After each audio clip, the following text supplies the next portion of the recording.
Hi friends అందరికి. అసలు ఇవాళ నువ్వు చీర ఎందుకు కట్టుకున్నావు? చిన్నమ్ములు టార్చర్ పెట్టింది. ఎందుకని? ఏమో తెలియదు.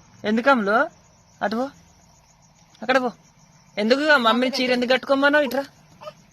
అమ్మో, మమ్మీ చీర ఎందుకు కట్టుకోమన్నావు? రోజు ఇదే చీర కట్టుకోవాలంట. మరి ఎప్పుడు నైటీలు వేసుకొని ఉంటావు మరి? అవునా అమ్ములు? చీర కట్టుకోవాలని పెడితే ఇక అమ్ములు కోరిక ఎందుకు కాదనొద్దని కట్టుకున్నా.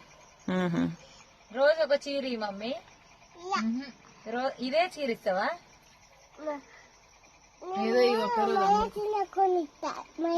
వేరే చీర కూడా అంటుంది తెలుసా, వేరే చీర కొనిస్తుంది. బాబమ్మ చీరలు ఉన్నాయి కదా, నువ్వు కట్టుకో అక్క. బాబమ్మ చీరలు అన్ని కట్టుకో నువ్వు. మరి బాబమ్మ కట్టుకోదా? బాబమ్మ కట్టుకోవద్దా? కట్టుకోవద్దా? బాబమ్మకు నువ్వు కడతావా? మంచిగానే కడతావు.